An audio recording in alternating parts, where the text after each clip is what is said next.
यहां से बाबू काहे के लिए परेशान? देखो ना, ये देखो, solubility of gas in liquid. Gas को लिक्विड में डिजोल्व करना है, ठीक है। देखो गैस को लिक्विड में डिजोल्व कैसे करते हैं, देखो एक वेसल्स में ऐसे करके एक तो ऐसे वाला पाइप डाल देते हैं, ऐसे ऐसे ऐसे, ठीक है। यहां से गैस निकलेगा, मान लो ऐसे प्रेशर में, है ना। इसमें क्या रखें? गैस, ठीक है। और दूसरा एक वेसल से इसमें रखे हैं हम लोग पानी, ठीक है। अब इसमें ये वाटर है मान लो, और ये कार्बन डाई ऑक्साइड। अब ये दोनों बोतल को, इसका पाइप इसमें डालते हैं तो एक सॉल्यूशन बनेगा, जिसमें आप कह सकते हैं इसमें क्या आ गया, CO2 प्लस वाटर। दिख रहा होगा, प्रेशर से गैस इसमें मिलाया गया है ना। ऐसे ही गैस को लिक्विड में मिलाते हैं, गैस है ये, और गैस यहां से निकलेगा और इसमें इंटर करा दें, ठीक है। अब यहां पे solubility of gas in liquid depend करेगा किस किस बात पे। तो पहला, nature of gas. According to solubility, ammonia ज्यादा सॉल्युबल होता है कार्बन डाइऑक्साइड से। कार्बन डाइऑक्साइड गैस ज्यादा सॉल्युबल होता है किससे? मीथेन से। मीथेन गैस ज्यादा सॉल्युबल होता है हाइड्रोजन से। कारण बताए थे, अमोनिया वाटर में ज्यादा सॉल्युबल इसलिए होता है क्योंकि उसमें इंटरमॉलिक्यूलर हाइड्रोजन बॉन्डिंग होता है।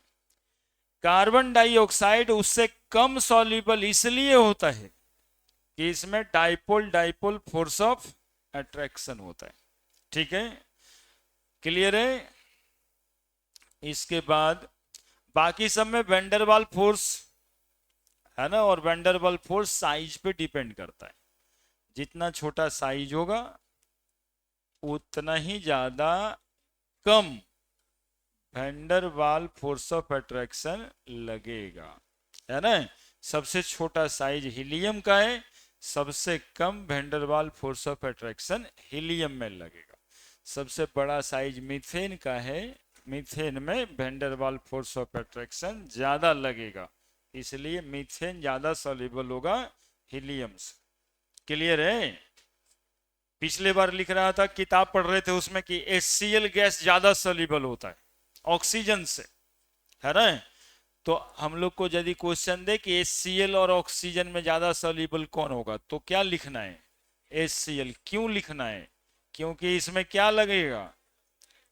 डाइपोल डाइपोल किसके साथ? पानी के साथ, है ना। और ऑक्सीजन में सिर्फ क्या लगेगा?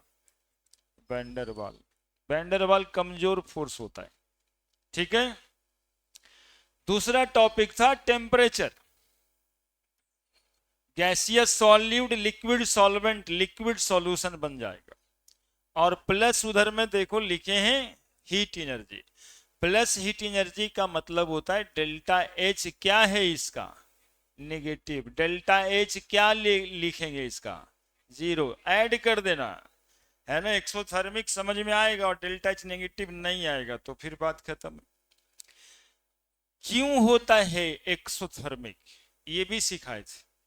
क्योंकि गैसियस मॉलिक्यूल हमेशा रैंडम मोशन में होता है। जब सॉल्वेंट में डालते हैं तो उसका रैंडम मोशन सीज हो जाता है, डिक्रीज कर जाता है, और वही काइनेटिक एनर्जी हीट एनर्जी के रूप में अपीयर हो जाता है। That is why exothermic.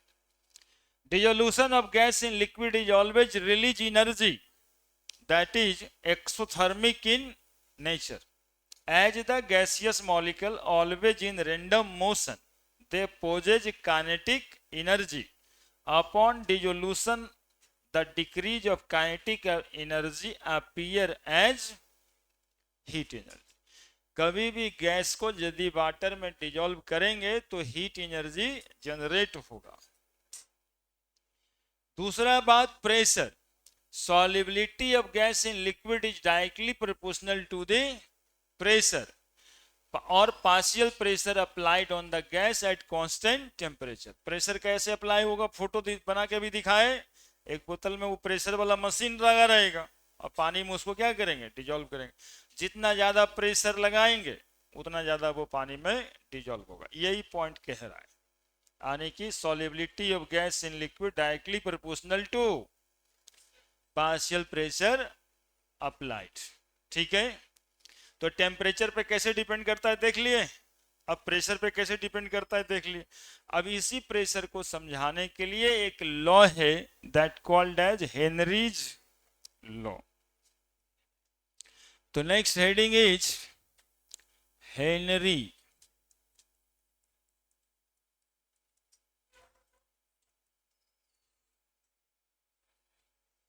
Henrys law.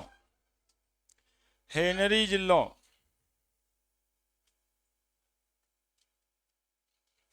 Henry's law बना दीजिए हेडिंग। कुछ लोग आकर के भी नहीं आए हुए यहाँ पे। रे बाबू क्या चल रहा है, आधा घंटा से चल रहा है तेरा। अब जो है इधर आ जाइए।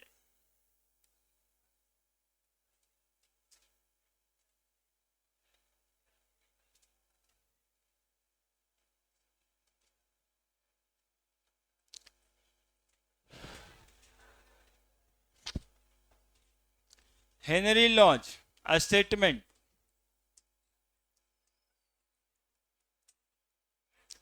solubility of gas in liquid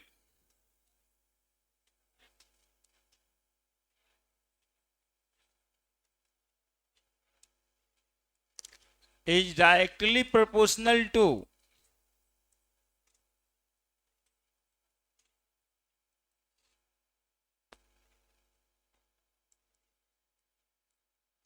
applied pressure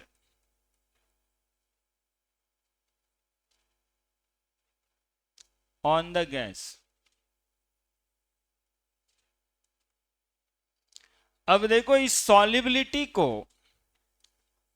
हम लोग लिख सकते हैं mass of gas which dissolve in liquid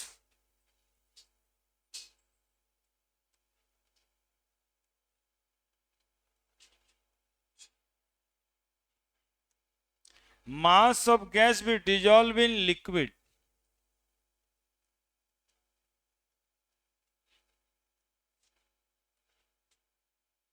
directly proportional to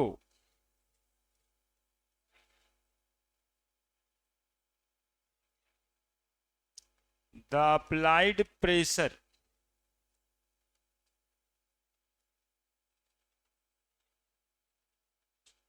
on the gas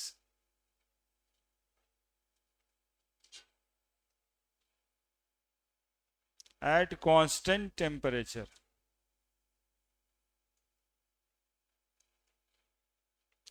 Mass of gas which dissolve in liquid directly proportional to applied pressure on the gas at constant temperature। यानी जितना ज्यादा pressure आप apply करेंगे उतना ज्यादा gas dissolve होगा। जितना ज्यादा प्रेशर आप अप्लाई करेंगे उतना ज्यादा गैस डिजॉल्व होगा किसी कांस्टेंट टेम्परेचर पर। एक और स्टेटमेंट है इसमें, तीसरा, mole fraction. Mole fraction of the gas which dissolve in the liquid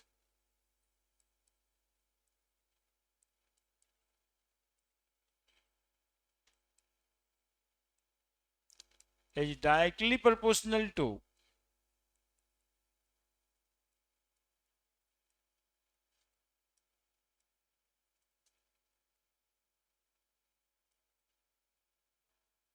the partial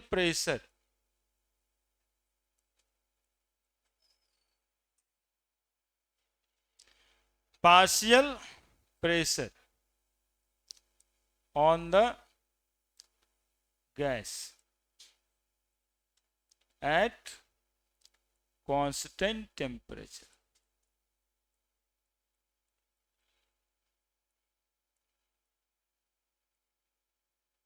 तो ये तीनों स्टेटमेंट आप हेनरी लॉ में दे सकते हैं.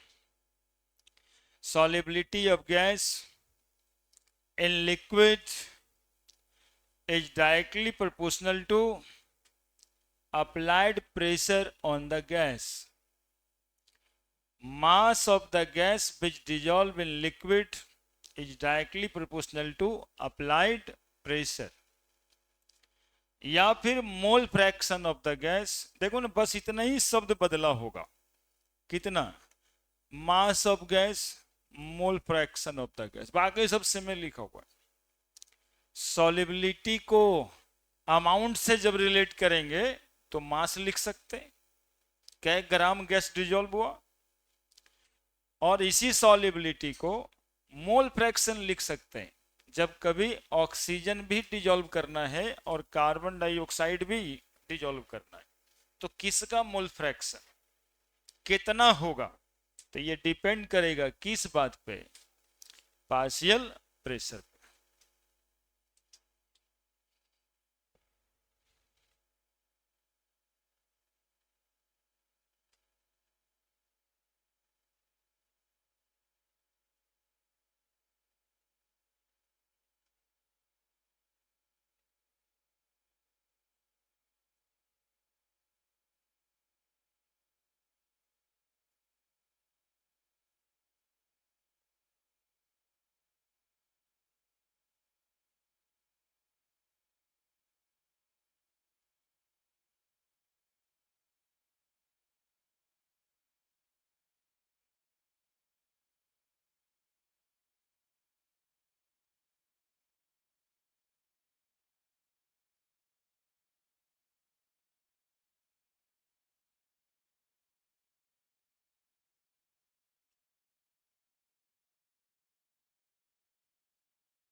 ठीक है, ठीक है.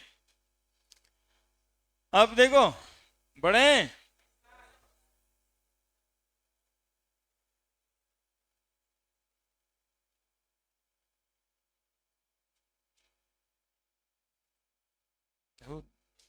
पीछे में 4 गो लटक के बैठा है, काहे? आगे बढ़ जाओ.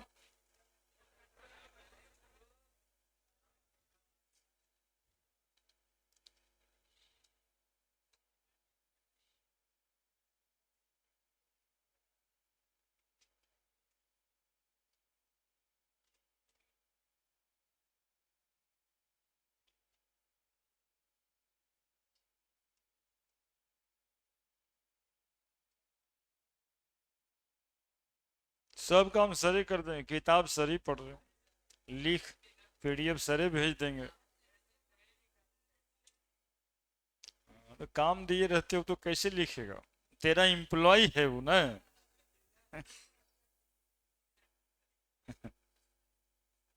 वैसे तो बनाए. अब देखो, नोमेरिक अभी भी नहीं हुआ था क्या? तो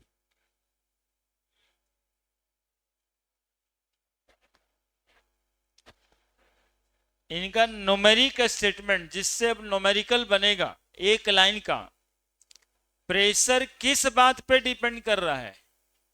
मोल फ्रैक्शन पे या अमाउंट पे. बस इतना सा बात है. बोला जितना ज्यादा प्रेशर लगाइएगा उतना ज्यादा गैस वाटर में या लिक्विड में डिजोल्व हो सकता है. ठीक है, जितना ज्यादा आप प्रेशर लगाइएगा, यहां देखो इससे प्रेशर लगेगा, ये वाला जो पाइप है ना, यहीं से प्रेशर लगेगा. ये को यहाँ पर ऐसा वाला बटन दे देते हैं और बटन को ज्यादा खोल देंगे तो ज्यादा प्रेशर से गैस जाएगा. और ज्यादा प्रेशर से जाएगा तो इसमें ज्यादा अमाउंट ऑफ गैस डिजोल्व हो जाएगा, थोड़े कम प्रेशर रहेगा तो कम में अमाउंट ऑफ गैस दिखेगा, क्या है ना। या सॉल्यूशन जिसमें गैस वाला बना रहे हैं उसमें पिस्टन लगा दीजिए और पिस्टन को बहुत जोर से दबा दीजिए, तो गैसियस मॉलिक्यूल कंप्रेस्ड हो जाएगा और सॉल्वेंट में डिजोल्व हो जाएगा। तो न्यूमेरिक स्टेटमेंट जो हेनरी साहब का है वो ये है कि pressure directly proportional to mole fraction, pressure directly proportional to mole fraction. Partial pressure और करके इसको भी लिख देना, partial pressure on the gas is directly proportional to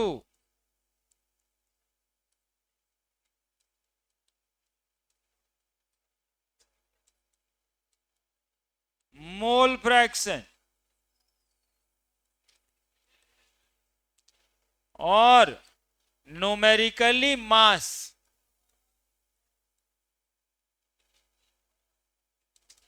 है ना। कभी मोल फ्रैक्शन कह रहा है और कभी क्या कह रहे हैं, मास।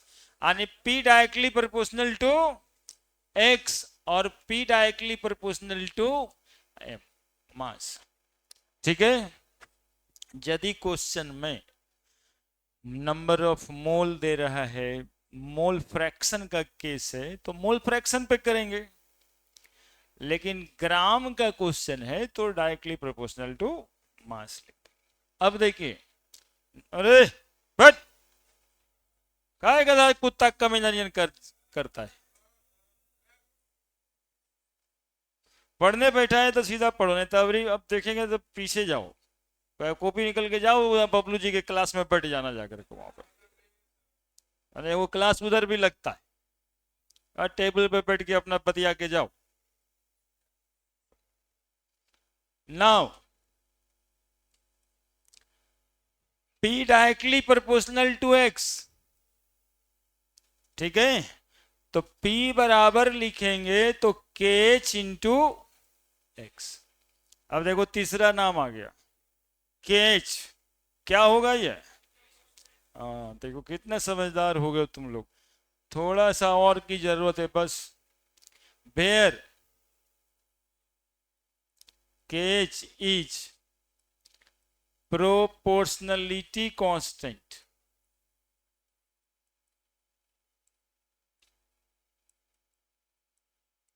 and known as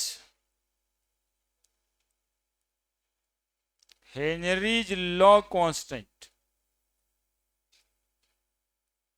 Henry's law constant। ठीक है। अब इसके कैरेक्टर अलग बताएंगे। P इज इक्वल टू क्या लिखोगे, पार्शियल प्रेशर, X बराबर क्या लिखोगे, मोल फ्रैक्शन, ठीक है। और इसके नीचे और कर करके या एंड करके लिखना, also P directly proportional to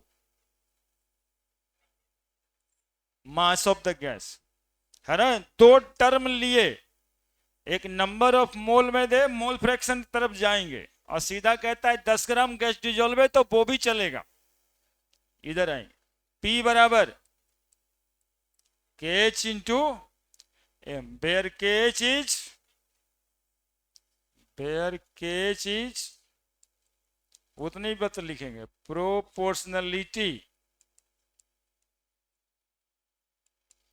constant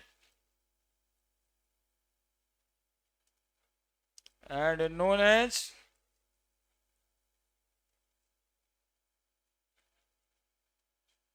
Henry's law constant। P बराबर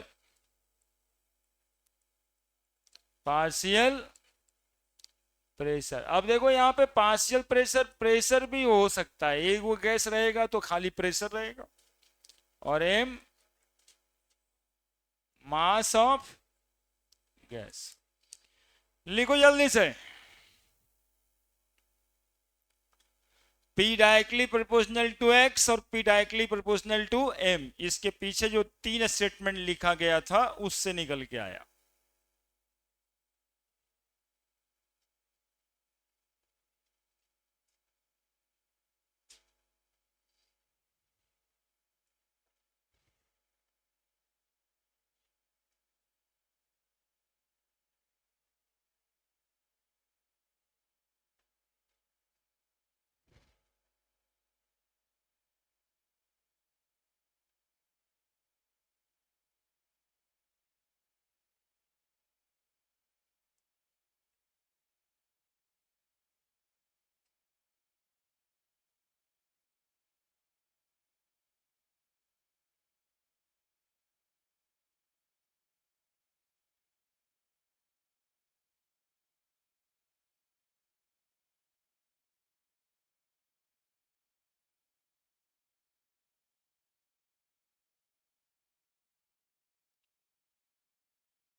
लिख दिए।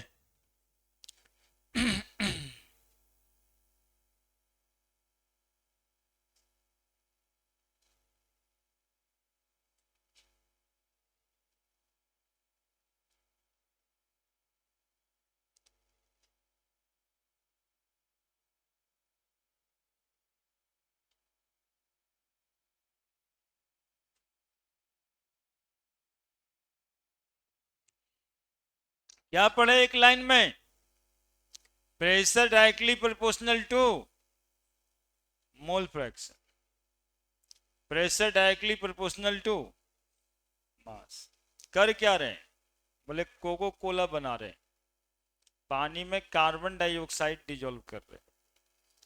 कार्बन डाइऑक्साइड पर प्रेशर लगाया जाएगा पानी में डिजोल्व होने के लिए।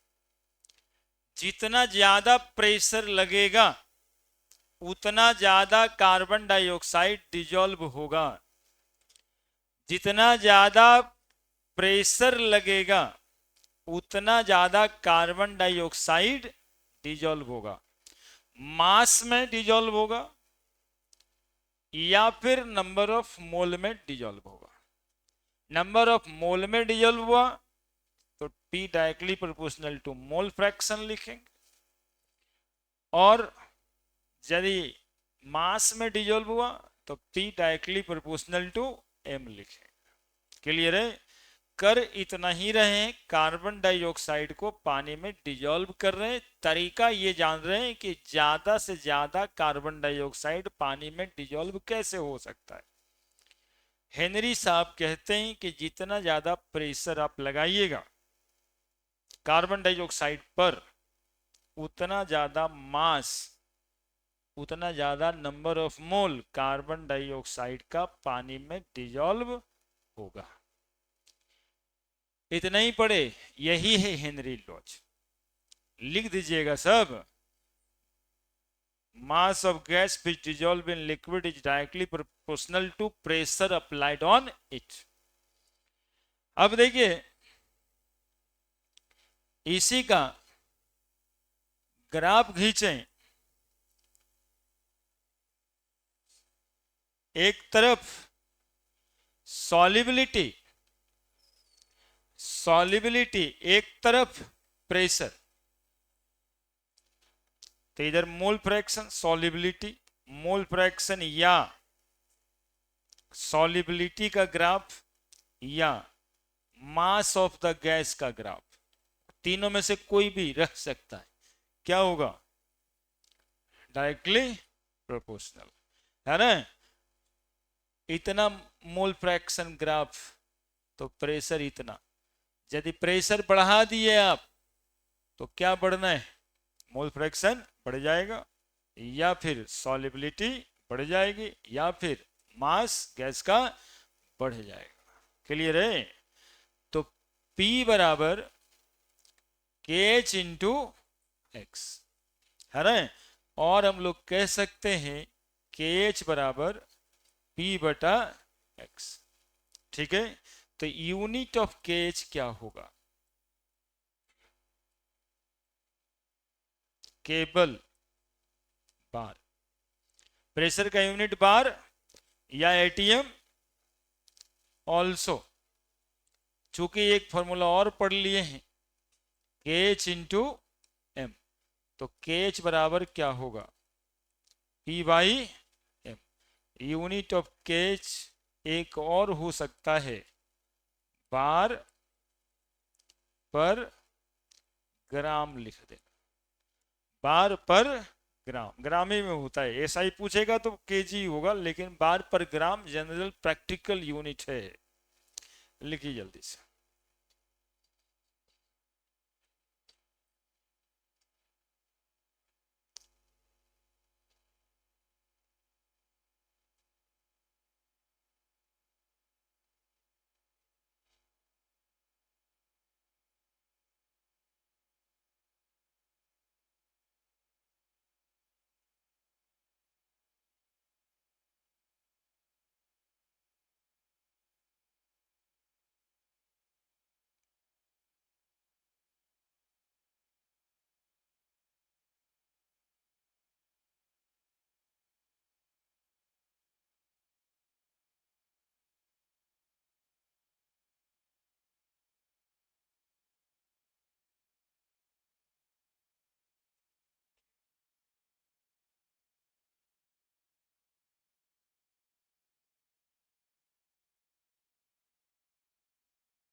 हेनरी कांस्टेंट का यूनिट बार हो सकता है या फिर बार पर ग्राम हो सकता है।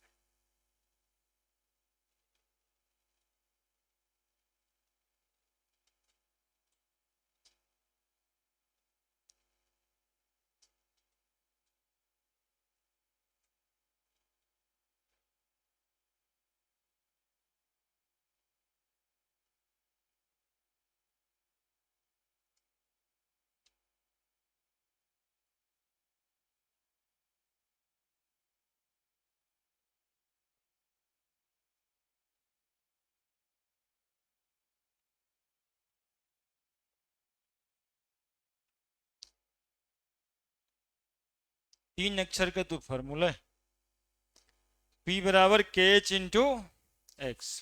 P प्रेशर होगा, KH Henry law constant, x mole fraction. ठीक है, इस पर क्वेश्चन बना के देखना होगा कि कै ग्राम, कितना प्रेशर लगाएंगे तो कै ग्राम कौन सा गैस डिजल्व होगा। देखिएगा।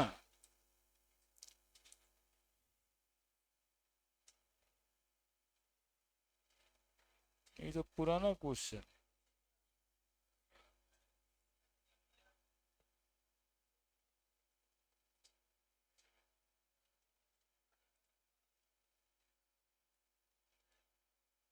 सब तो पढ़ ही लिया है।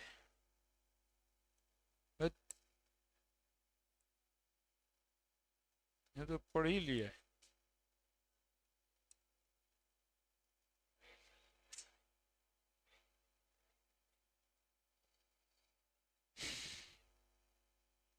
लिख दिया?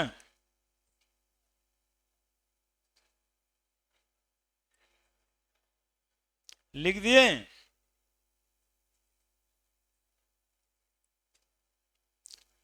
अब question,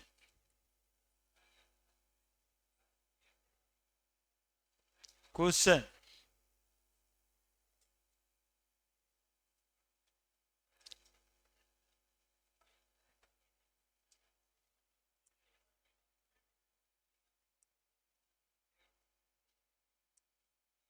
question.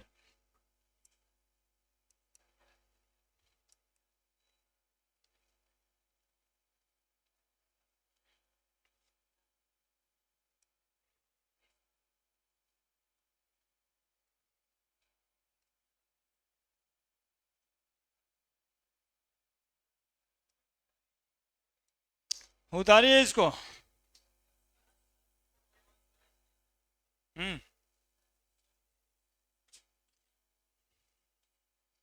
Nitrogen gas is bubble through water at 293 Kelvin.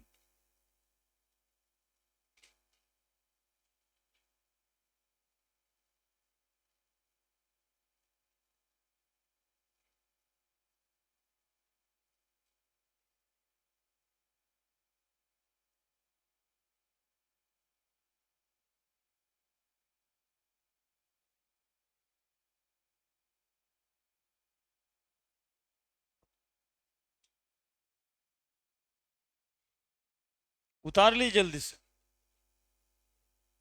है भी बना हुआ भी है, इससे फर्क क्या पड़ता है? दिमागों में जाएगा तब ना।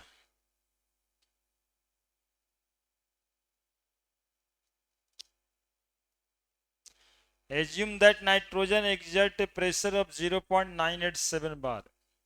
Given that Henry law constant for nitrogen 293 Kelvin is 76.48 kilo bar. Kilo bar मतलब 10 टू द पावर 3, उतना गुना 10 टू द पावर 3।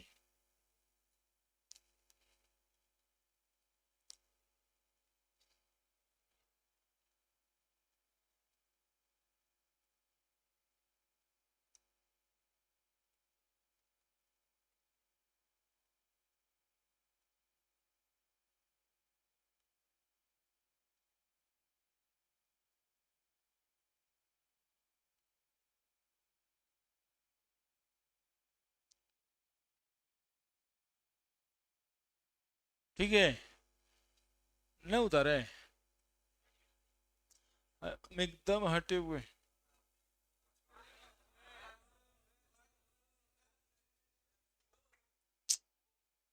ये सब गड़बड़ हो जाता। हाँ जल्दी से। क्या करते हैं?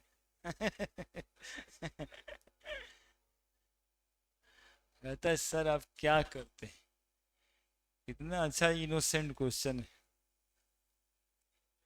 देखो क्या कर दिए। देखें,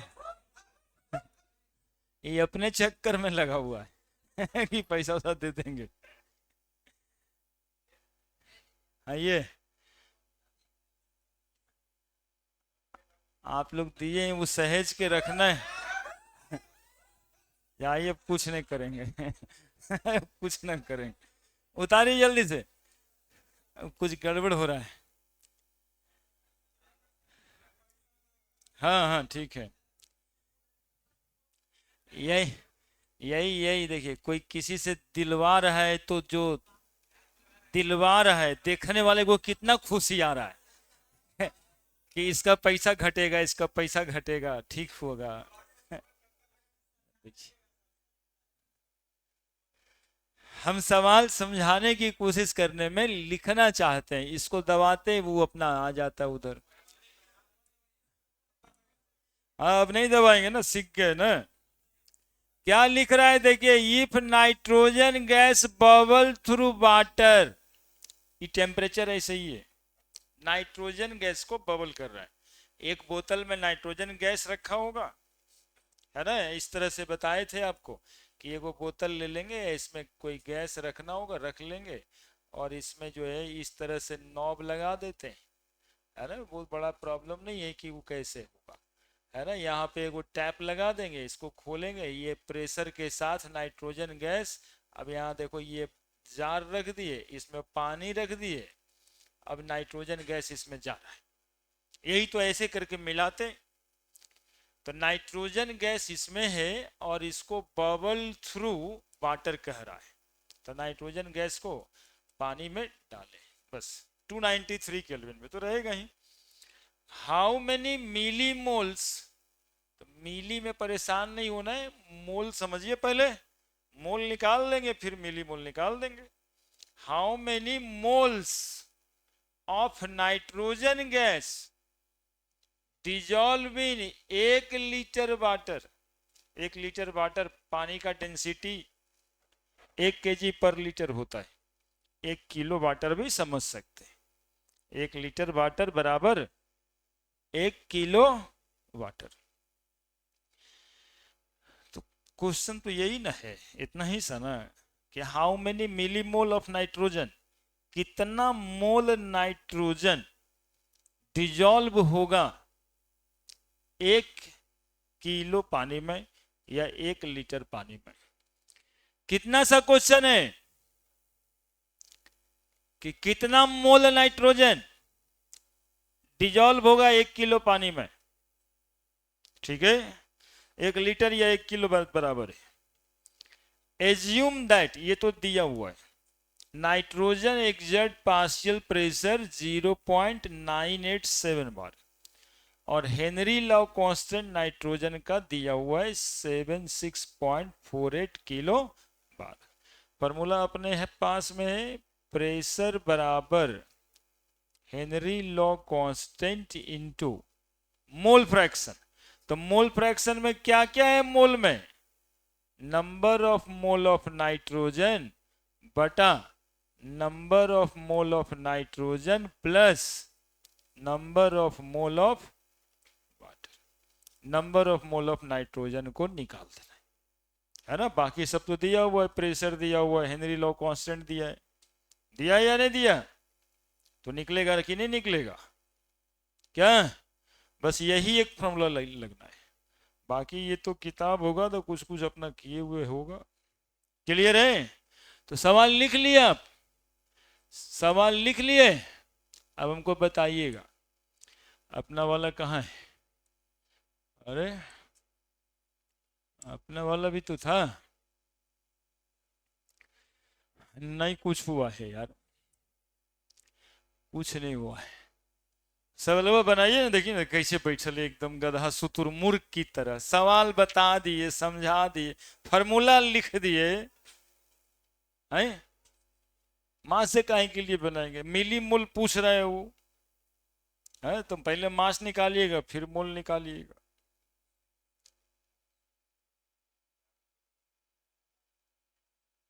नहीं आसानी से होगा,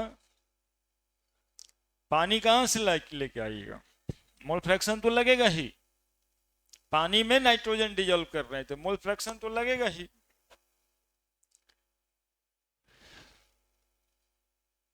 फॉर्मूला लिखे थे, तुम लोग क्या करता रहता है।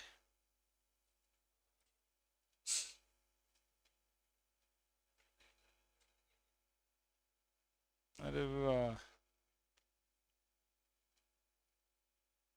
हम एक्सपेरिमेंट कर रहे थे, बड़े इतनी वो बुतरू लिख दी, तू इतना बड़का कुछ हो करके जो है, हाँ दिमाग इधर उधर रहता है।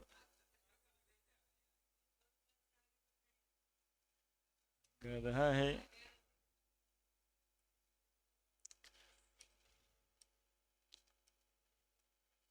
कहता है हमको बाल काटे का है, तब क्या करेगा वो, उसको ब्यूटी पार्लर खोलना है। Number of mole of nitrogen सवाल पूछ रहा है, ठीक है, और पार्शियल प्रेशर नाइट्रोजन का दिया है 0.987 बार, क्या सही लिख रहे हैं हम, और मोल फ्रैक्शन नहीं, हेनरी लॉ कांस्टेंट दिया है कितना 76.48 इंटू 10⁻³ बार, ठीक है। अब हमारे पास फॉर्मूला है, pressure applied on the gas बराबर केज into mole fraction of nitrogen gas, यही तो पढ़ा है हेनरी साहब, क्या तो P बराबर KH इंटू मोल फ्रैक्शन का formula number of mole of nitrogen by number of mole of nitrogen plus number of mole of water. ठीक है, ठीक है। मोल फ्रैक्शन का मतलब यही तो होता है। P बराबर इतना देखो पता है तुमको, अब यहां के बाद सॉल्व करेंगे। P बराबर 0.987 बार। ठीक है, पिछले दिन तुम लोग को बता रहे थे कि सॉल्यूशन ज्यादातर डाइल्यूट में नंबर ऑफ मोल बहुत ही कम होता है सॉल्यूट का। तो number of mole of solute बहुत ही कम होता है, तो एडिशन टर्म में इग्नोर कर देना चाहिए ये वाली बात। इसको क्या कर देना चाहिए, इग्नोर कर दीजिए। मोटे मोटे तौर पे सवाल का आंसर करीब करीब आ जाएगा, नहीं तो फिर कैलकुलेशन लंबा चौड़ा होगा। ठीक है, तो इसको क्या कर दीजिएगा, नेग्लेक्टेड। क्यों neglected, since concept of dilute solution आपको दिखेगा भी बहुत कम नंबर ऑफ मोल डिजॉल्व है पानी। 0.987 KH का value into 10 to the power 3 बार into number of mole of nitrogen नहीं पता है वही निकालना है। 1 लीटर वाटर में, वाटर का 1 लीटर मतलब 1000 ग्राम बटा 18, नंबर ऑफ मोल वाटर निकल गया। 0.987 बराबर 76.48 into 10 to the power 3 number of mole of nitrogen by 55.55। नहीं इग्नोर करते तो नंबर ऑफ मोल नाइट्रोजन यहां का भी रहता, फिर गुना भाग में थोड़ा झमेला बढ़ जाता। अब क्या होगा, 0.987 मल्टीप्लाइड बाई 55.55 बराबर 76.48 इंटू 10 टू द पावर 3 गुना number of mole of nitrogen. तो number of mole of nitrogen बराबर 0.987 गुना 55.55 बटा 76.48 इंटू 10 टू द पावर 3 क्या, तो 0.987 में गुना कर देते हैं 55.987 मल्टीप्लाइड बाई 55.55 कितना आ रहा है, 54.82785 into 76.48 into 10 to the power 3। अब 54.83 लिख देते, लिख दें 83 लिख देते।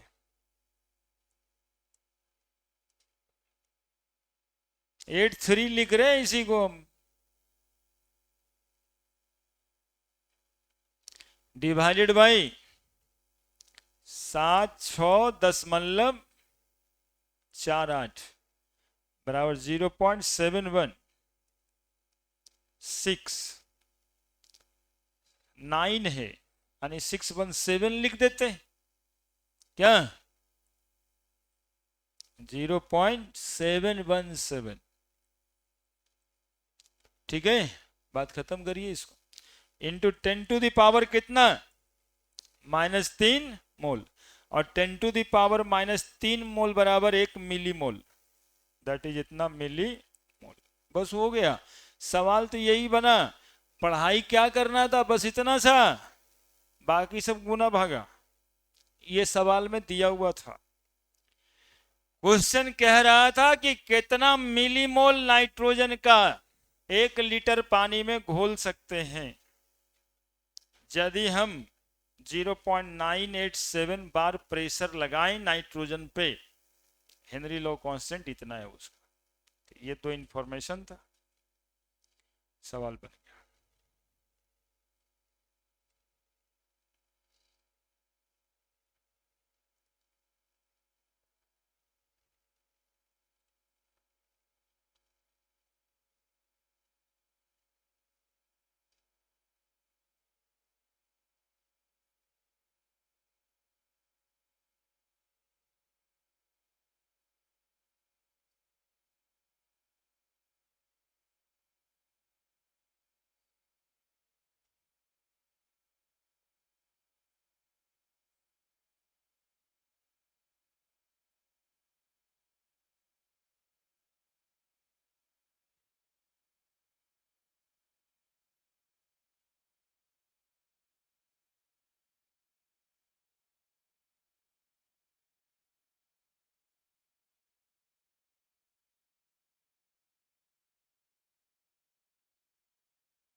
हो गया।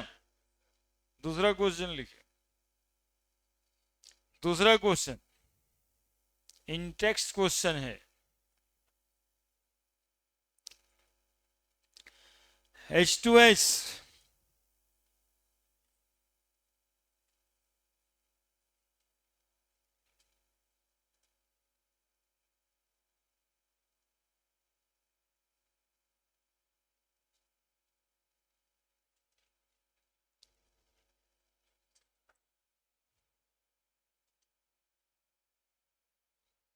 लिखे बड़े।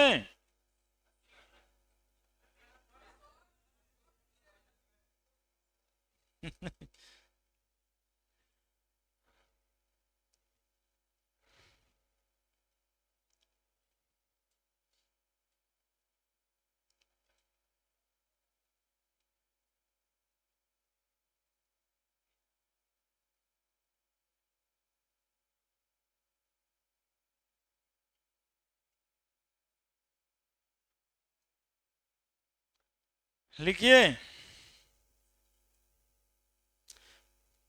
क्वेश्चन लिखिए। H2S देखे H2S ए टॉक्सिक गैस। लिखिए H2S a toxic gas.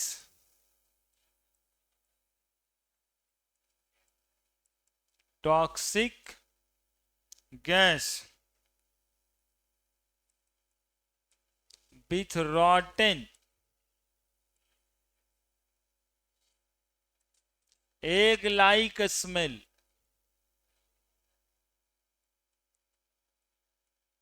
is used for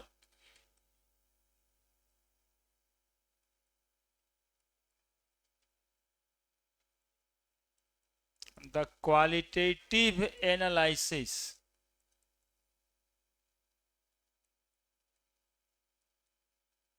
if the solubility of H2S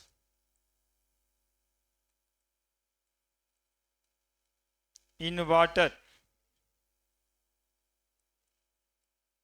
at STP is 0.195 molal. M लिखा है कैलकुलेट हेनरीज लॉ कांस्टेंट।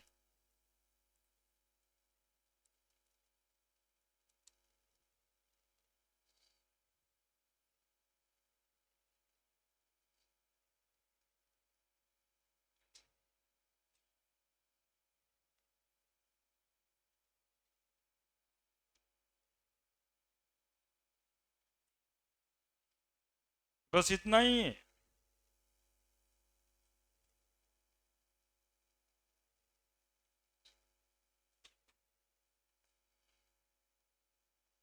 कितना अच्छा सवाल है। देखो क्या कहता है H2S ए टॉक्सिक गैस। नहीं, टॉक्सिक मतलब खराब होता है।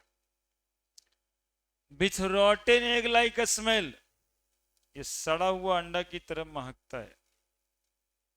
महकता ही होगा क्योंकि अंडे में H2S ही होता है, सल्फर ही होता है ना, सड़ा हुआ अंडा। तो यहां तक तो इंफॉर्मेशन ही है। Is use for qualitative analysis मतलब है क्या कि उसको क्वालिटी के हिसाब से एनालाइज करने में मदद करता है। कौन सा गैस? H2S। कहे ना कि इसका सल्फर जैसा स्मेल, अंडा का स्मेल, सड़ा हुआ प्याज का स्मेल, समझ में आता है ना कि इसमें सल्फर का प्रेजेंस है। वहां तक यही बात लिखा है।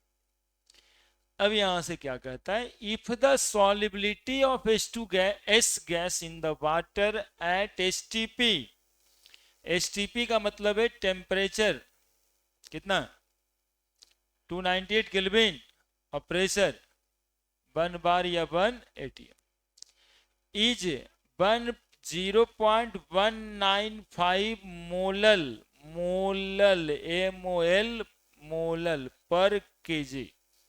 इतना मोल सॉल्यूट 1 किलो सॉल्वेंट में present. Calculate Henry's law constant. तो अभी तो पढ़ रहे थे आप, P बराबर के एच इंटू एक्स, क्या मोली फ्रैक्शन ना, के एच निकालना है, ठीक है। P प्रेशर कितना, 1/1 लिख देते, के एच नहीं पता है। मोल फ्रैक्शन कैसे लगाएंगे, नंबर ऑफ मोल किसका, H2S का, नंबर ऑफ मोल किसका, नंबर ऑफ मोल किसका, हो गया।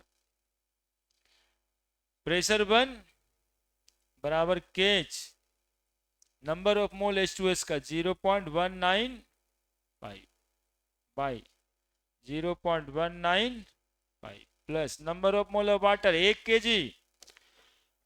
1 kg मोलल कहने का मतलब है इतना मोल कितना सॉल्वेंट में प्रेजेंट है, 1000/18,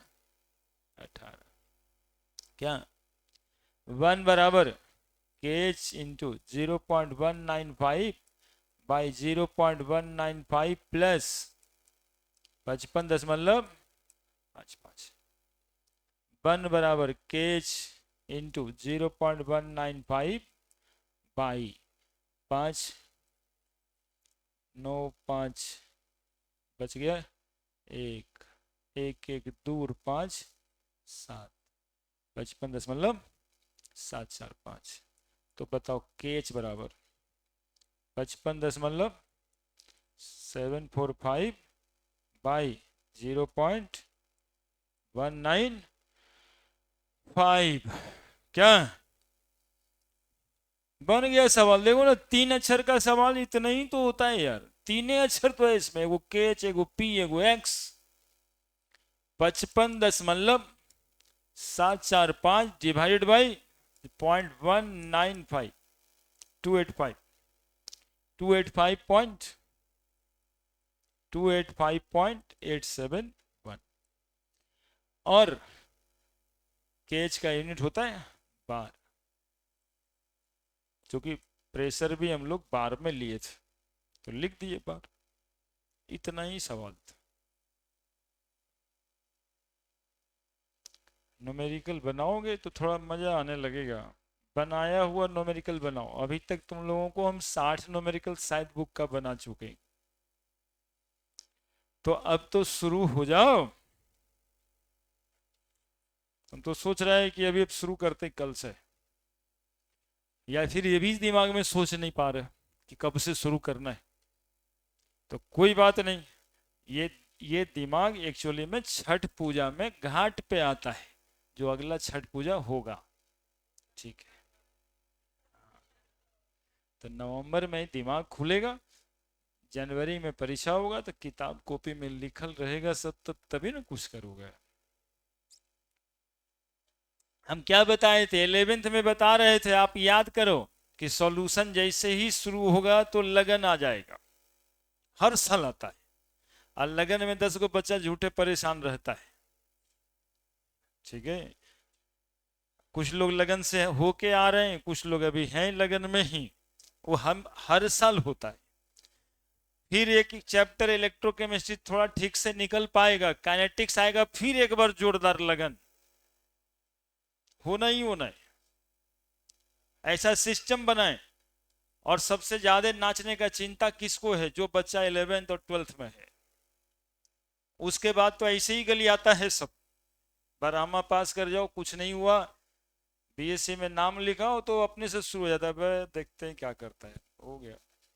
एक पड़ाव है, बिहार झारखंड वाले हम लोगों को एक पड़ाव होता है 12th के बाद कि आईटी मेडिकल एनडीए कुछ कर गया तो ठीक, आने तो फिर देखिए क्या करता है। तो अगले साल तो नाचने लायक ऐसे भी नहीं रहना है, तो यह बार ठीक है। तो ये बार नाचना जरूरी है, जेबे करेगा सब, यह हर साल होता है। अल्टीमेट एक ही दिन ज्ञान आता है, छठ पूजा के अर्घ दिन, जब सुबह में उठ के भोरे भोरे जाता है ना, ब्रह्म मुहूर्त में उठता है सब, और वहां पे सुबह सुबह में अर्घ पड़ जाता है, तो पूजा में मांगता है कि ईश्वर जो है बरहमा पास करा दीजिएगा अच्छे से, बस उसी समय दिमाग में आता है। उसके बाद जब पटना आएगा तो बच्चा का मूड थोड़ा बदला बदला दिखेगा। उस समय मूड दिखेगा सर अब सिलेबस कहीं ना खत्म होगा, है ना। तो हम लोग तो लगे ही रहते, हो ही जाता है। हाँ, तो ये बात आप लोग को बता के अलर्ट करते रहते। तीसरा, Henry's law constant.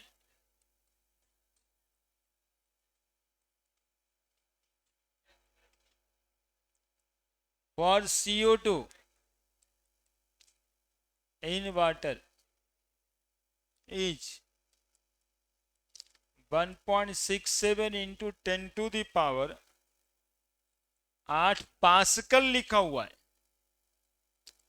at 298 kelvin. Calculate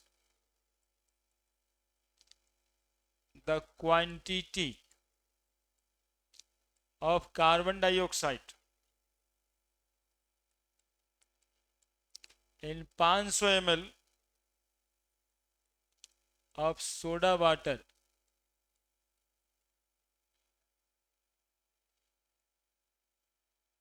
when packed under 2.5 atm CO2 pressure at 298 Kelvin।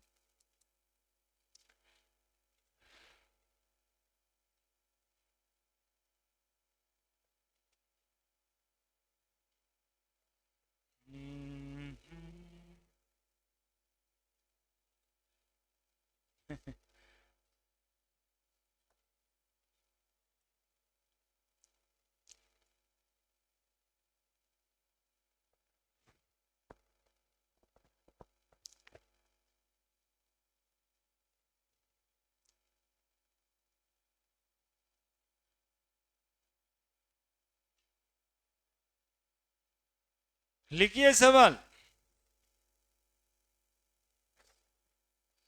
Henry laws constant for CO2 in water is. Answer बनाने के लिए क्वेश्चन में जो दिया रहता है उसको लिखा जाना चाहिए। केच दिया हुआ है 1.67 into 10 to the power 8 pascal at 298 kelvin.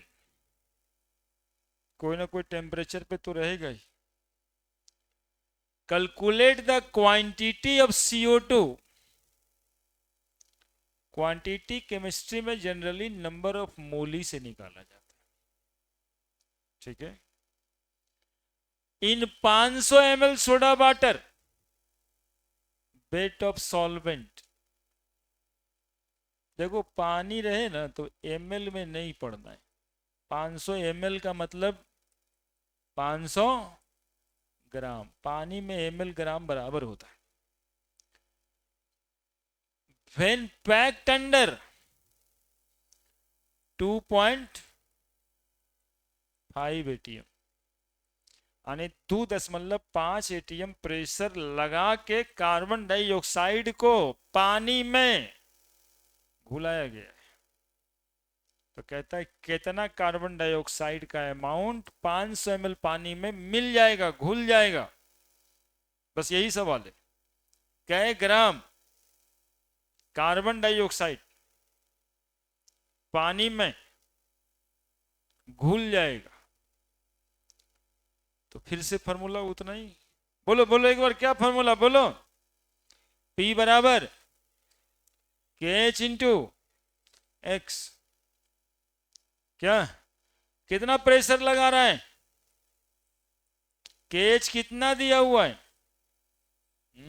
ATM है। एटीएम को पास्कल में चेंज करना पड़ेगा क्योंकि ऊपर में पास्कल है। 10 टू द पावर 5 पास्कल। एक एटीएम बराबर 2.5 पास्कल। ठीक है, 2.5 into 10⁵ pascal, 1.67 into 10⁸ pascal, into mole fraction किसका, कार्बन डाइऑक्साइड का, number of mole of carbon dioxide by number of mole of carbon dioxide plus number of mole of water.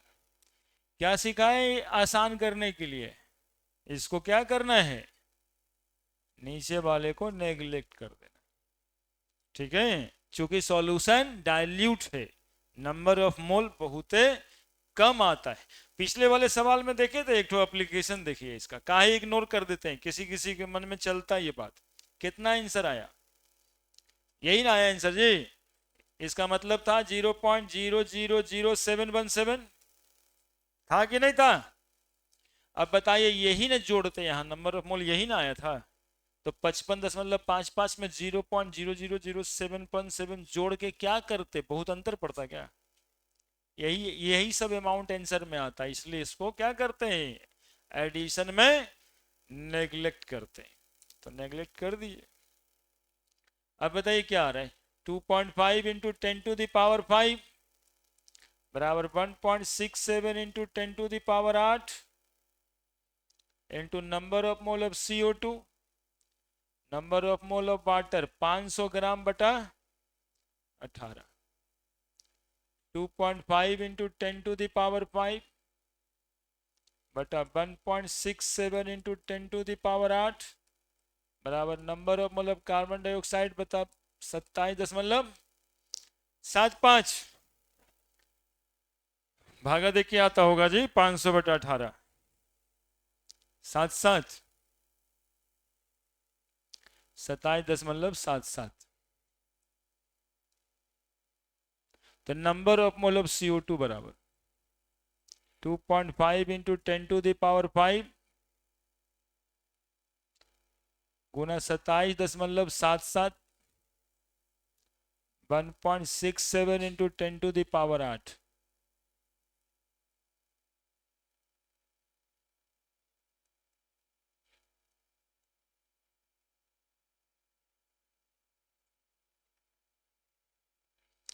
सत्ताईस दशमलव सात सात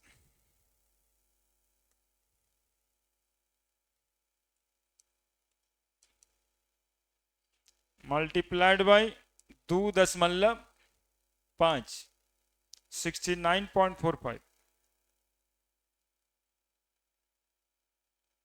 10⁻³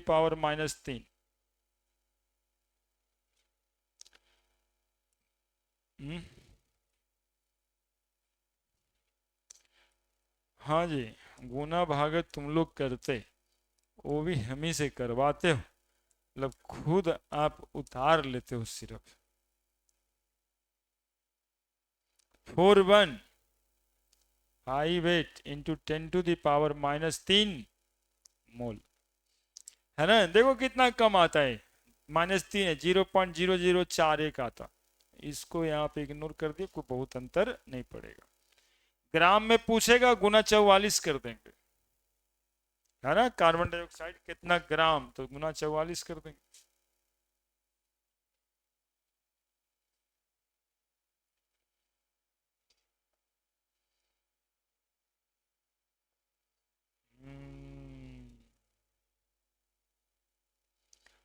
उतारी जल्दी से। ये उतारने के बाद घर पे अपने से यदि यही सवाल आपसे बन जाता है तो ऐसा आने वाला सवाल बनेगा, लेकिन जाके यदि इसको एकदम से छोड़ दिया जाएगा तो अगले बार भी मिलेगा तो अनजान की तरह ही मिलेगा।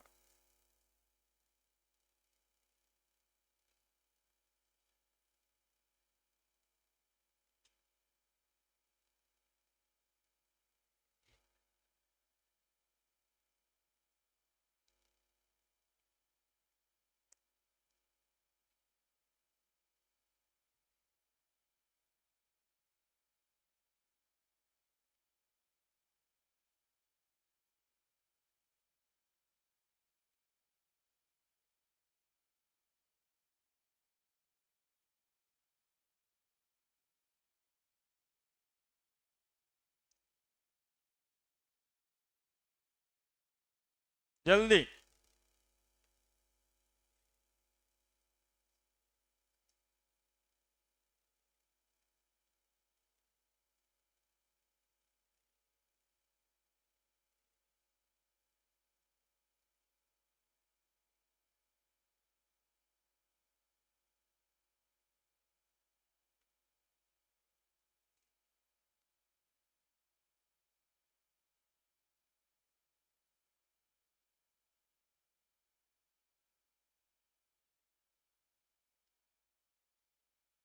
हो गया।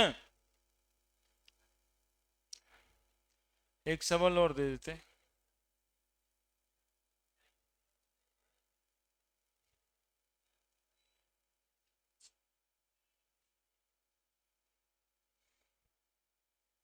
तो लिख ही लिया है सब। नहीं लिखा है। इसमें भी सम्मानजनक बात समझता अपने लिए।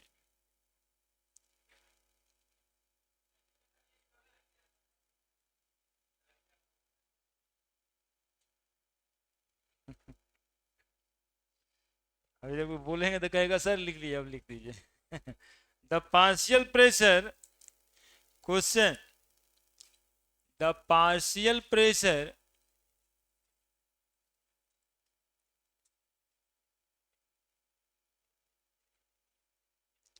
of ethane over a solution containing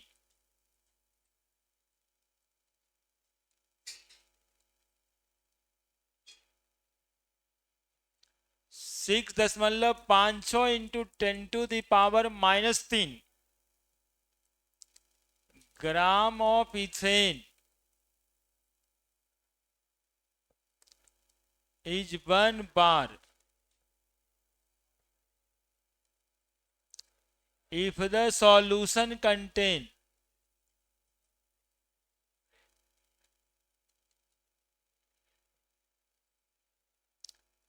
5.00 into 10⁻²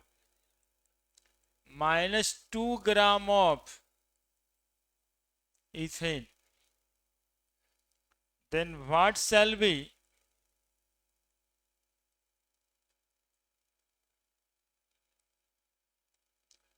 the partial pressure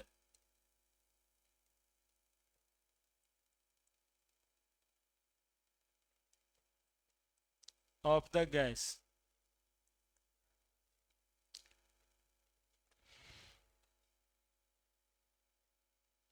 बताइए, कोई बनाइए।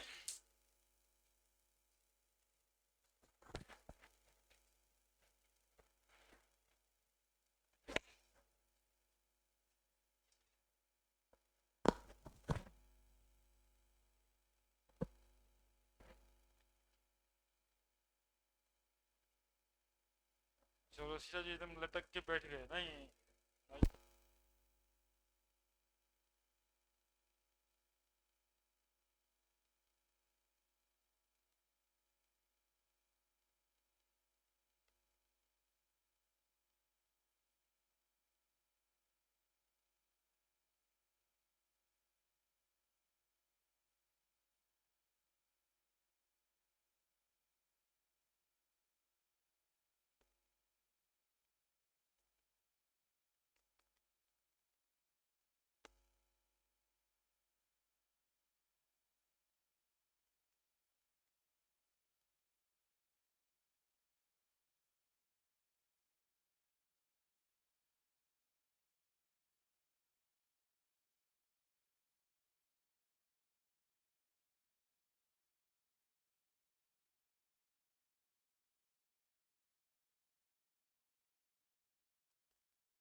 ठीक तो है।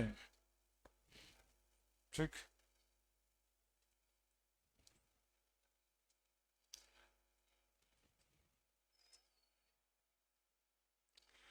क्या करना है? Partial pressure of ethane over A solution containing इतना ग्राम इथेन, मास दिया है answer 6.56 into 10⁻³ is 1 bar. Partial pressure कितना है? 1 बार। इफ द सॉल्यूशन कंटेन इतना ही ग्राम, फिर से एक मास दिया है 5 गुना 10⁻² gram, then what shall be the partial pressure of gas. कहता है जब इतना ग्राम गैस इथेन इसमें डिजॉल्व है एक बार प्रेशर पर, तो इतना गैस डिजॉल्व होगा कितना प्रेशर पर, यही सवाल है यार। तो P बराबर KH इंटू मास, क्या? तो P/m बराबर KH, और KH जो है वो क्या है? कांस्टेंट, हेनरी लो कांस्टेंट नाम है। तो यदि दो चीज का रेशियो कांस्टेंट हो जाए तो हम लोग फॉर्मूला लिखते हैं क्या? P1/m1 बराबर P2/, बस लगा दे। P1/m1, P1 1 बार, m1 6.56 इंटू 10⁻³ P2 नहीं पता, m2 पता है 5 इंटू 10⁻²। तो बताइए P2 निकल नहीं गया?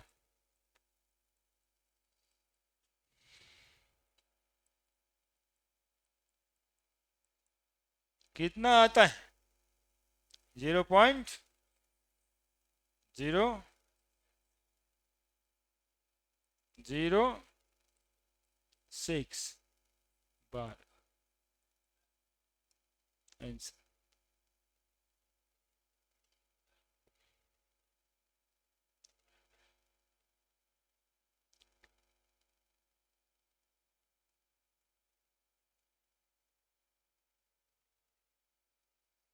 भागा सिखाएंगे? भागा देना सिखा दें? हाँ, ये सर भी कहता है।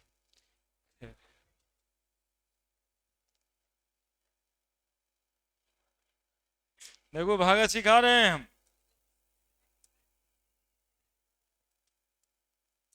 ये वाला 5 से ही 5 काट दें।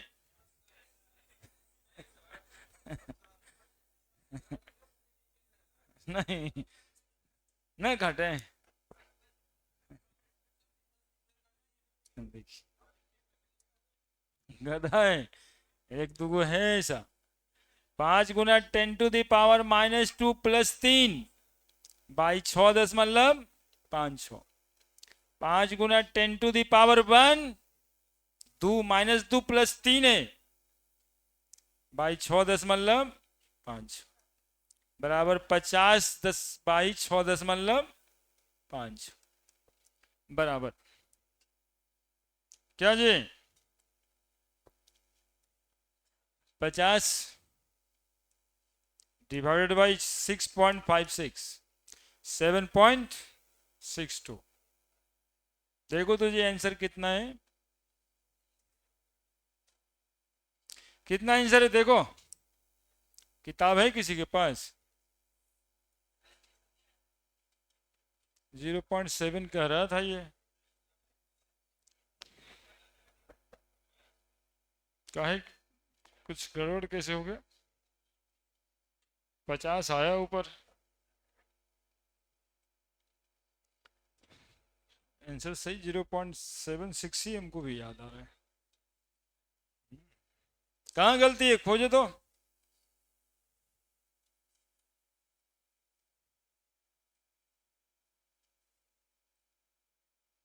बात तो इतनी ही है।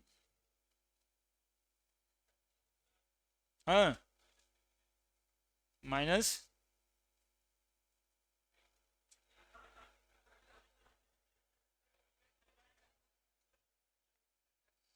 गधा, वहां आंसर रहता है। अब तुमको कॉपी किताबें खोल के आंसरों देखना सिखाएं, लाओ। बस, किताब क्वेश्चन का 2.6 था या 7, 13 था। तुम्हारी किताब में आंसर है ना 2.9 के बाद 2.15।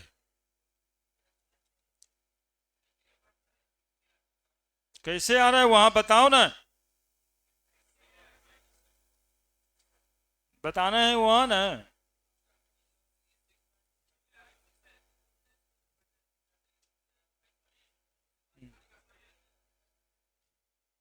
कैसे?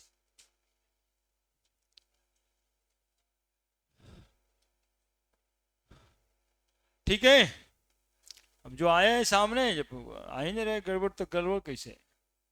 भागा जो दिए वही ना, ना है इसमें आंसर। अरे उधर रहता है रे गधा, एक्सरसाइज का आंसर इधर रहता है, वो इंटेक्स का है। रोज आएगा तब ना ये सब भी समझेगा, ये सब भी समझाएं कि there are 3 type of question in NCERT. One is example, other is in text, and other is exercise.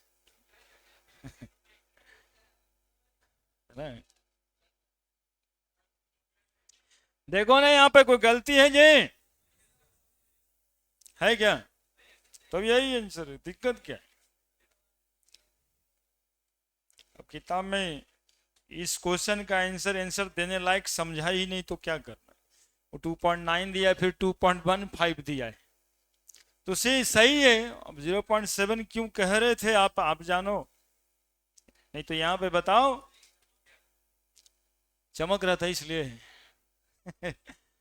अब सुनो, दो क्वेश्चन लिखो, एक्सरसाइज, एक होमवर्क में एक्सरसाइज, उसके बाद पढ़ाना है अभी। एक्सरसाइज 2.35, एक्सरसाइज 2.35 और एक्सरसाइज 2.39। एक्सरसाइज 2.35 और 2.39 है ना। नया वाला किताब होगा तो 1.35 और 1.39 है ना। पुराना वाला 2.35, 2.39, 2.39 बनने वाला नहीं है तुम लोगों से। हाँ, तो उससे बनाना तो समझ ही के आना, जरा देखें। अब सुनिए, हेनरी लॉ कांस्टेंट जो केच है ना, उसके कुछ कैरेक्टरिस्टिक्स जानना है। ठीक है, मतलब हेडिंग में हम बताने वाले हैं अब आपको हेनरीज लॉ कांस्टेंट, केच। पहला पॉइंट लिखें, केच इज, अरे देखो यहां पे हल्ला नहीं, केच इज, केच इज, यहां देखो ना, यहां पे केच इज कांस्टेंट एट, आगे क्या लिखेंगे, कांस्टेंट टेम्परेचर। ये सब सिखाए भी हैं और आज भी सिखा रहे हैं। केच का वैल्यू कांस्टेंट होगा कांस्टेंट टेम्परेचर पे, यानी टेम्परेचर बदलोगे तो केच का वैल्यू, कम ऑन, केच का वैल्यू बदल जाएगा यार, है ना। दैट वैल्यू ऑफ केच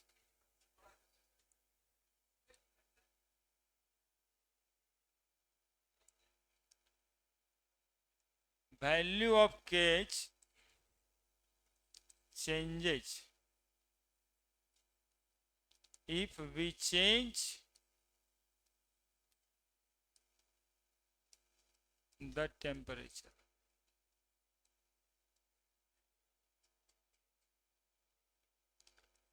Value of kh is specific in nature, मतलब क्या जी? केएच का वैल्यू स्पेसिफिक नेचर का होता है, मतलब क्या?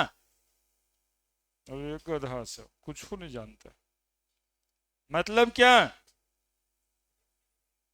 ना जानता हो जी? मतलब हिंदुस्तान में हर हस्बैंड का एक ठो वाइफ होता है, और वो स्पेसिफिक होता है। मतलब फलाना आदमी है तो उनकी वाइफ फलाना ही है। जहां पे स्पेसिफिक, और था जहां पे स्पेसिफिक वर्ड लग जाता है उसका मतलब यही है। जैसे कोई केएच का वैल्यू नाइट्रोजन का है तो वो नाइट्रोजन का ही होगा, ऑक्सीजन का केएच का वैल्यू है तो वो ऑक्सीजन का ही होगा। जैसे भी क्वेश्चन बना रहे थे ना, लिखा था ना Henry law constant for CO2, Henry law constant for nitrogen. इसलिए ये केएच का वैल्यू हमें याद करने की जरूरत नहीं है। अलग अलग गैस का अलग अलग पार्टिकुलर वैल्यू होगा केएच का, ये बताना है।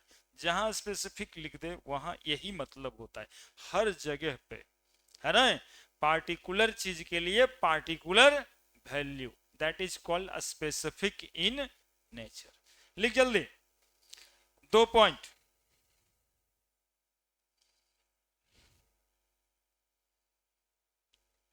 जैसे इसमें डेटा सब लिखा रहता है, हीलियम का केएच का वैल्यू, नाइट्रोजन का केएच का वैल्यू, ऑक्सीजन का केएच का वैल्यू, आप किताब पढ़ोगे उसमें दिखेगा, है ना? तीसरा पॉइंट,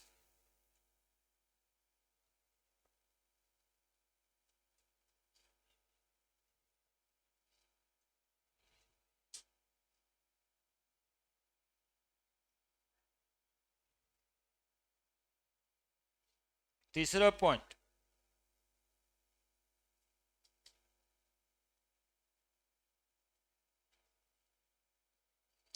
हो गया? तीसरा point, value of KH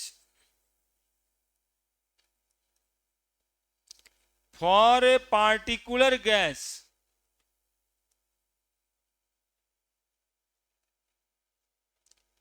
increases with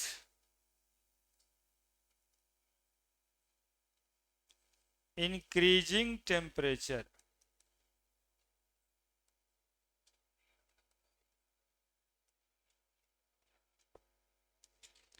KH का वैल्यू टेम्परेचर बढ़ाने से इंक्रीज करेगा, क्योंकि पार्टिकुलर गैस के लिए तो स्पेसिफिक है ही है वो, यानी KH is directly proportional to temperature. KH is directly proportional to temperature. KH is directly proportional to temperature.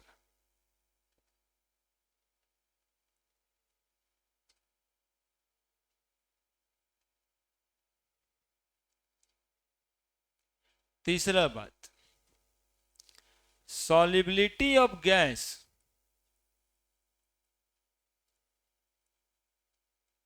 in liquid, पहले से पढ़ें, is inversely proportional to temperature. पढ़ें जी,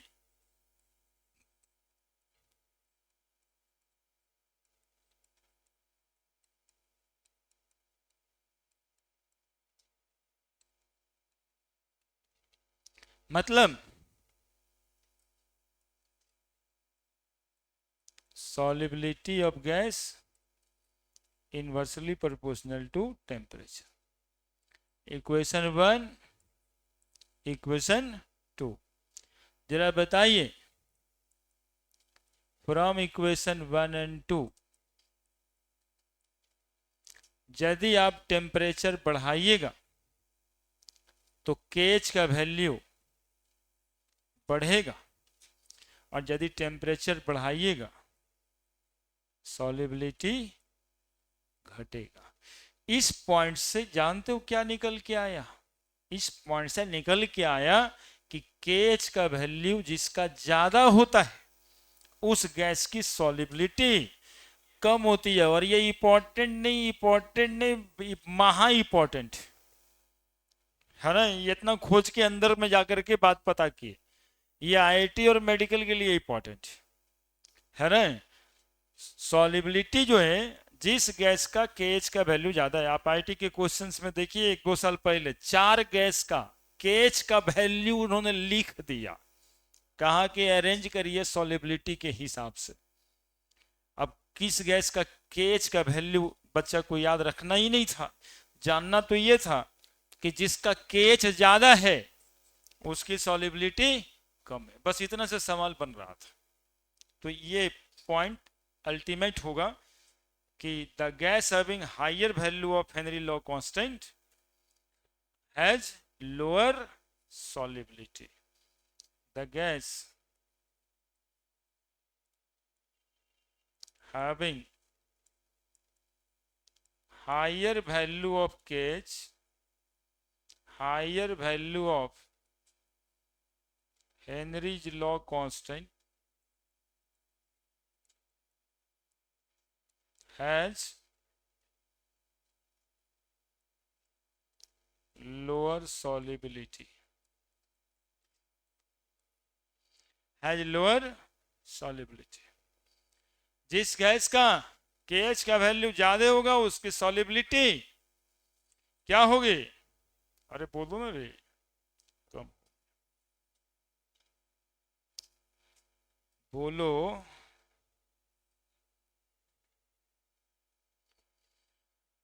जिस गैस की केएच की वैल्यू ज्यादा होगी उसकी सॉलिबिलिटी कम होगी, सिंपल सा बात है। अब देखना है कि नाइट्रोजन, ऑक्सीजन, कार्बन डाइऑक्साइड, इसकी केएच के वैल्यू कहां पे ज्यादा है। जिस केएच की वैल्यू जहां ज्यादा होगी उसकी सॉलिबिलिटी कम होगी, बस इतनी ही बात है। ठीक है, अब रुको, रोज हमको एक बात बुलवाता है, लोटा पार्टी वाला बात। हाँ कुछ, अब देखो यहाँ पे सॉलिबिलिटी का मतलब है, एक तो बात देखो, टेम्परेचर बढ़ेगा तो सॉलिबिलिटी घटेगा, नहीं टेम्परेचर बढ़ेगा तो, ये बात हम लोग पिछले दिन भी किए हुए हैं, इसलिए आज नहीं लिखे हैं, पहले पिछले दिन लिखे थे, सुनोगे। कहता है कि मछली जल की रानी, जीवन उसका पानी, ठीक ही कहता है। अब मछली को ठंडे पानी में रखिएगा कि गर्म पानी में रखिएगा, वो ठंडे जल की रानी है कि गर्म जल की रानी है? मछली ठंडे जल की रानी है कि गर्म जल की रानी है?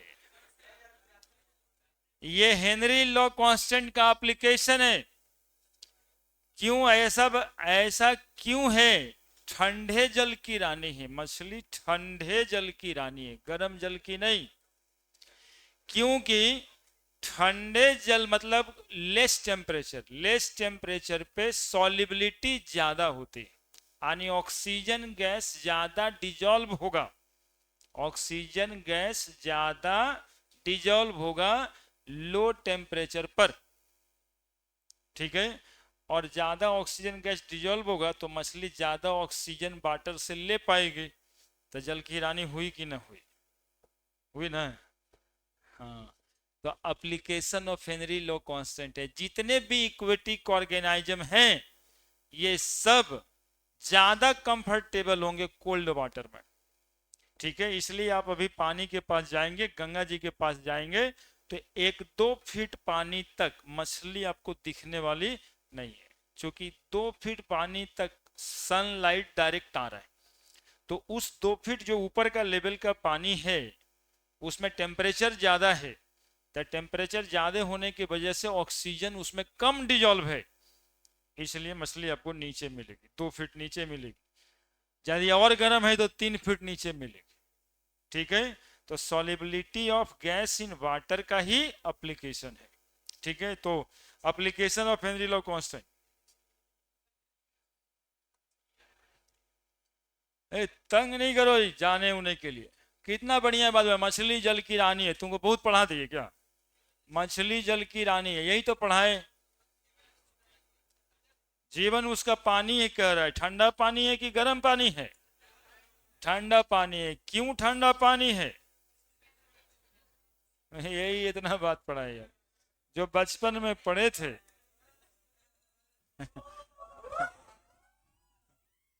तुम लोग बचपन,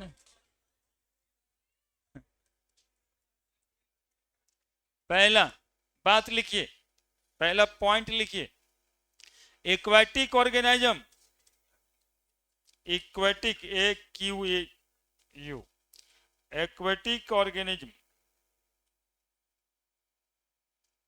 aquatic, A Q U A, aquatic organism are more comfortable in cold water, in cold water. Aquatic organism is more comfortable in cold water rather than warm or hot water. Warm or hot. Aquatic organism कहने का मतलब एक example के रूप में fish बोले थे। ऐसे कोई भी जो पानी में ऑर्गेनिज्म रहता है, सबके लिए बात करना है। सिंस, क्या क्यों इसका कारण, सिंस गैसेस आर, मतलब oxygen, are more soluble in, more soluble in cold water. तो मोर अवेलेबिलिटी ऑफ गैस होगा, मोर अवेलेबिलिटी ऑफ गैस होगा कोल्ड वाटर में, तो वहां इजी हो जाएगा ऑक्सीजन लेना। दूसरा, समझ गया ना ये बात? भूलेगा ना ना? Application of Henry law constant कि आता है सवाल बोर्ड में भी, और ऐसे यदि ऑब्जेक्टिव में आए तब भी रीजनिंग बेस्ड क्वेश्चन है। दूसरा है कार्बन डाइऑक्साइड जो सॉफ्ट ड्रिंक में मिक्स होता है, वो भी हाई प्रेशर पर है। इसी वजह से ढक्कन खोलते ही उसमें गैस इतना प्रेशर से निकलता है कि साथ में लिक्विड को ले जाता है, लिक्विड को उड़ा ले जाता है। ठीक है, तो most of the bottle of soft drink packed under high pressure, since the gas is more soluble at high pressure. Most of the soft drink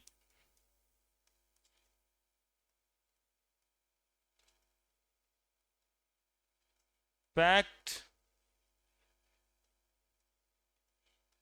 under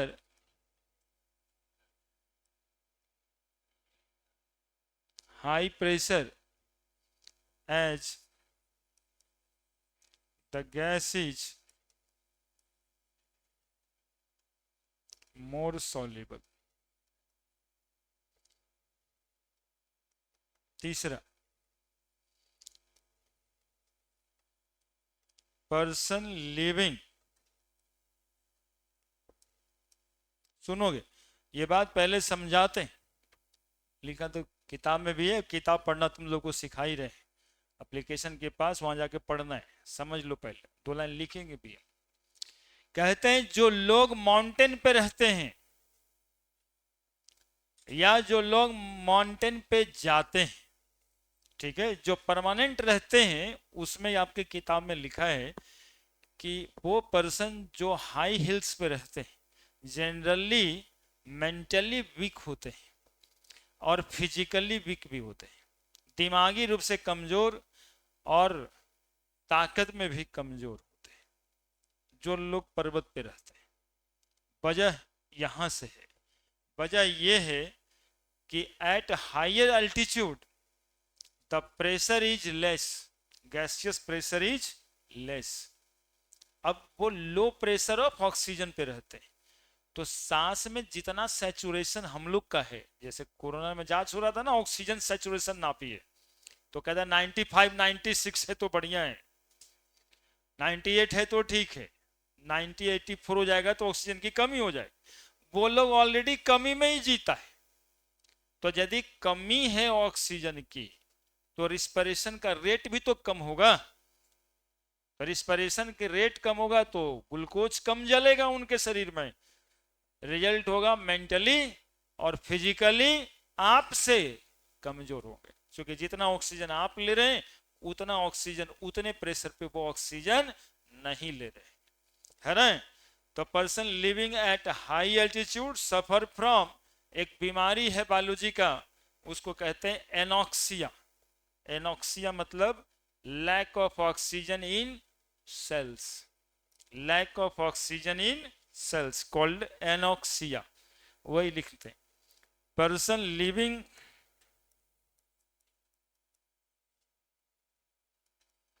eight higher altitude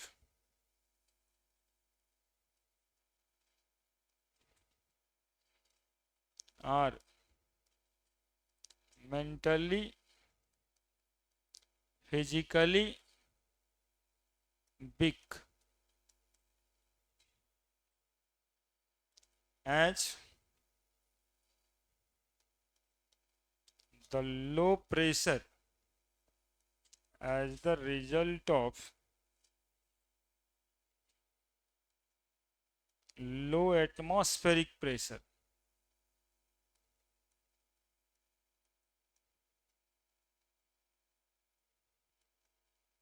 There are less amount of oxygen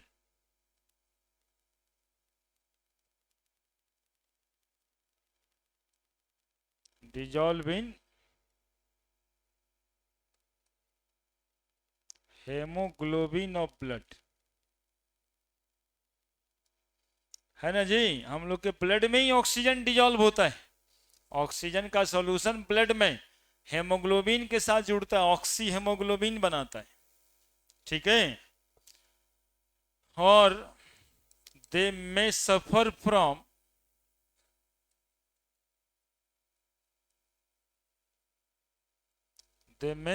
from anoxia. कौन ऑक्सिया? Anoxia, lack of oxygen in blood, lack of oxygen in cell लिख दो, blood लिखेंगे तो blood cell ही होगा।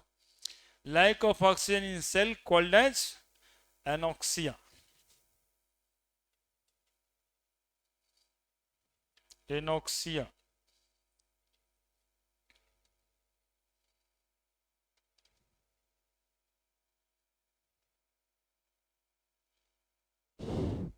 ये ground level के कंपैरिजन में किया जा रहा है।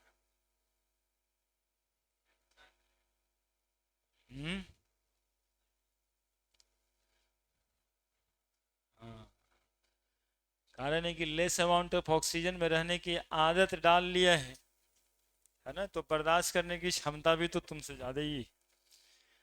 अब कि यदि वो फिजिकली फिट है एक्सरसाइज करके तो तुमको टांग के तो ऊपर लेके जा ही सकता है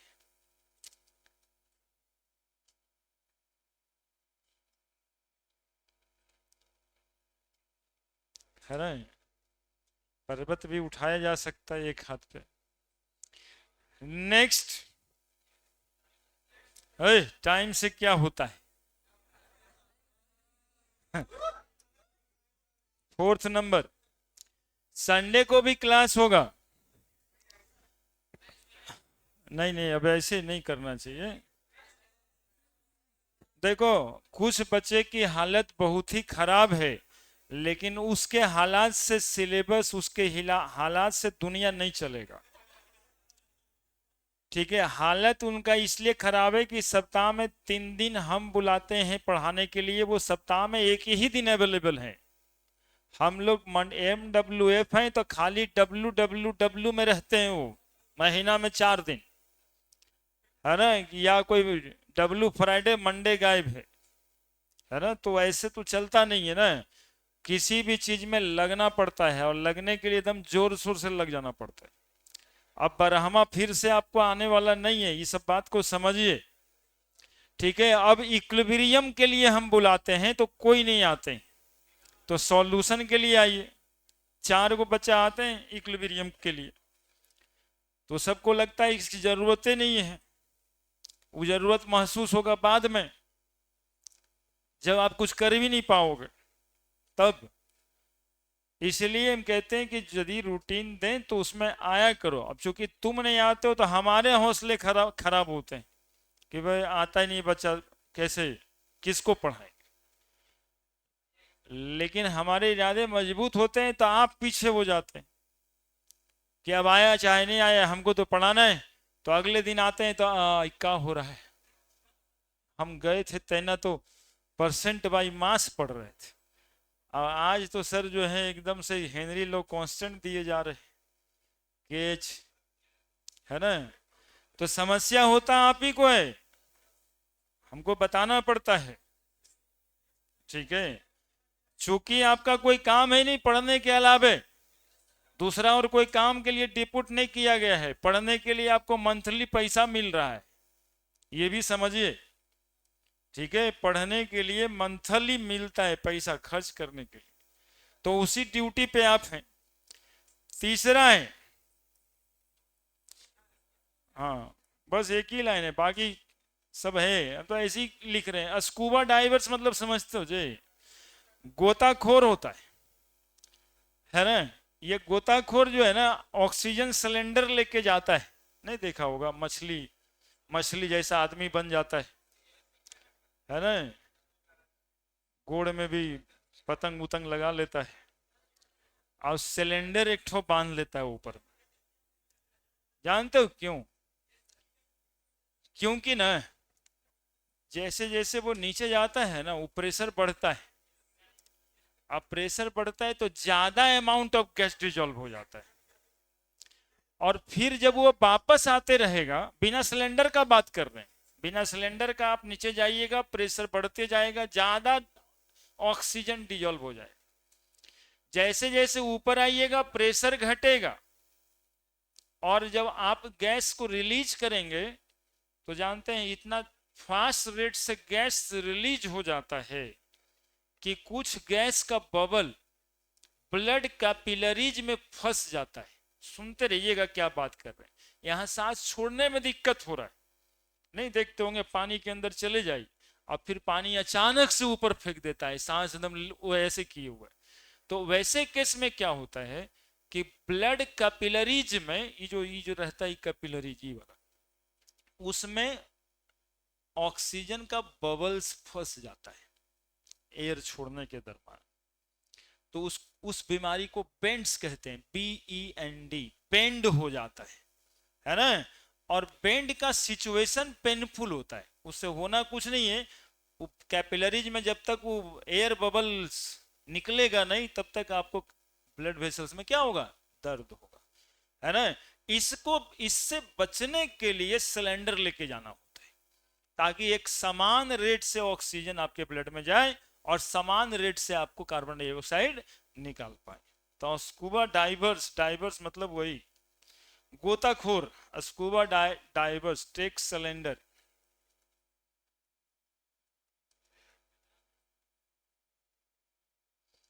with them filled with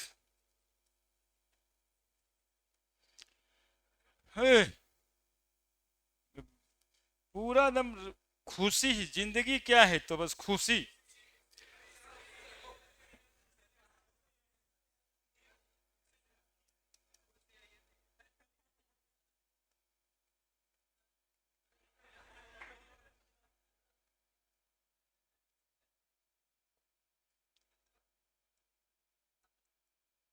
ये कंपोजिशन ध्यान में रखना, देखो ये composition 11.7% helium,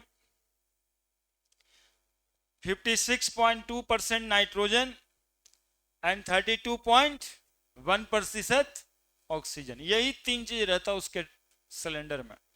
scuba divers takes cylinder with them filled with oxygen gas as they may suffer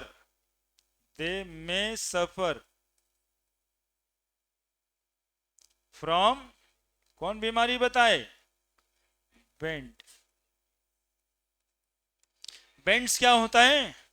तब बोलते हैं जब ऊपर आने लगेगा, बिना सिलेंडर का जाएगा और ऊपर आने लगेगा, तो ऑक्सीजन ब्लड कैपिलरीज में आ जाएगा बबल्स बन के, तो उसी कंडीशन को कहते हैं bends, bubbles of gas, bubbles of gas trapped in blood capillaries, trapped in blood capillaries।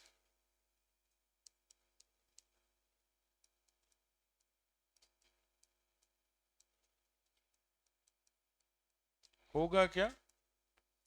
Painful situation होगा, और ज्यादा कभी हो जाता है तो डेंजरस भी हो जाता है।